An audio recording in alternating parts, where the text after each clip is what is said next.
1997 में ये जमीन जो है ये रिको इंडस्ट्री एरिया को आवंटित हुई थी। बताया जा रहा है कि 94 बीघा जो जमीन है वो आवंटित की गई थी और उसमें 15 बीघा जो जमीन है वो रह गई थी। और उसके बाद से ही लगातार जो है दाव चल रहे थे और इसमें स्टे भी आया हुआ है। और स्टे आने के बावजूद भी रिको की जमीन पर बाड़मेर नगर परिषद ने जो है पट्टे जारी कर दिए। बताया जा रहा है कि 5.5 बीघा जमीन पर करीब 7 पट्टे जारी किए हैं और इसकी रेट जो जमीन की रेट है वो करीब करोड़ों रुपए में बताई जा रही है।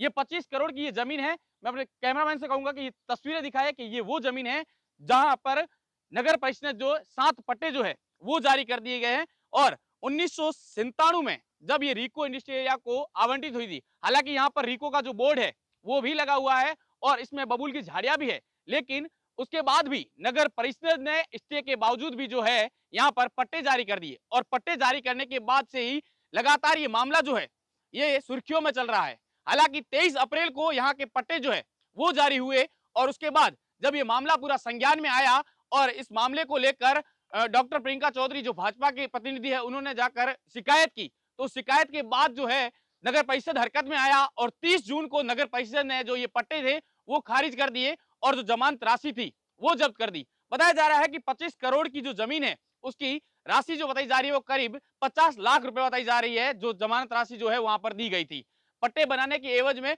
और हालांकि इस बात को लेकर यह भी चर्चाएं चल रही है कि ये जो जमीन है ये भूमाफियाओं ने जो हड़पी है उसमें कई नगर सेठों का भी नाम जो है वो साथ में आ रहा है। हालांकि देखने वाली बात यह होगी कि नगर परिषद ने जो है 30 जून को पट्टे तो खारिज कर दिए हैं, पर इसमें बड़ी लापरवाही किसकी रही है और उनके खिलाफ क्या कार्रवाई की जाती है ये देखने लायक बात होगी। पर हालांकि अभी तक जो है वो नगर परिषद ने जो पट्टे जारी किए थे उसके बावजूद, क्योंकि रिको का जो एरिया है, रिको का जो यहाँ पर स्टे चल रहा था और स्टे के बावजूद भी पट्टे जारी करना कहीं ना कहीं अधिकारियों की बड़ी लापरवाही सामने आ रही है या मिली भगत सामने आ रही है। अब इसमें बड़े पैसों का भी खेल बताया जा रहा है कि ये बड़े पैसे लेकर या बड़ी एवज में रुपए लेकर जो है ये काम किया गया है। हालांकि अब जो है अलग कमेटी बनाई गई है। बाड़मेर जिला कलेक्टर ने कहा है कि उनके द्वारा एक अलग कमेटी बनाई गई है जो 7 दिन में इसकी पूरी जांच पड़ताल करेगी और जो दोषी पाया जाएगा उसके खिलाफ कार्रवाई की जाएगी।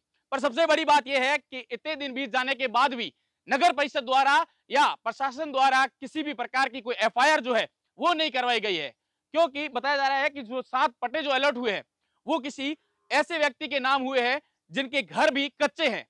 तो देखने वाली बात यह होगी कि अब जिला प्रशासन द्वारा जो है वो किस प्रकार की कार्रवाई की जाती है। हम अगले भाग में बताएंगे कि ये जमीन जो है किसके नाम की आवंटित थी और कब आवंटित हुई थी और उसके बाद कितने बीघे जमीन पर कितने पट्टे जो है वो जारी हुए और किस किस के नाम के हुए। ज़मीन तो नगर परिषद के नाम थी।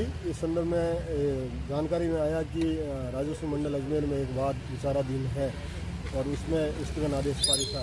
ये कर्तव्य नगर परिषद के विधि अधिकारी का था कि वो हमें अवगत करा था, लेकिन उनके द्वारा किन परिस्थितियों में हमें अवगत नहीं कराया गया वो वही बता सकते हैं। लेकिन जब मेरे और सभापति जी के संज्ञान में आया कि स्थगन आदेश रहते हुए पट्टे जारी हैं तो हमारे द्वारा पट्टे निरस्त कर दिए गए हैं और दोषी जो कार्मिक हैं या जो भी अन्य हैं उनके विरुद्ध बोर्ड से निर्णय कराकर एफआईआर दर्ज कराने की कार्रवाई की जाएगी। तो जिन्होंने पट्टे जारी करवाए उनके खिलाफ भी एफआईआर दर्ज करेंगे? बिल्कुल, उनके जो बेनिफिशियरी है उनके खिलाफ भी साथ में होंगे।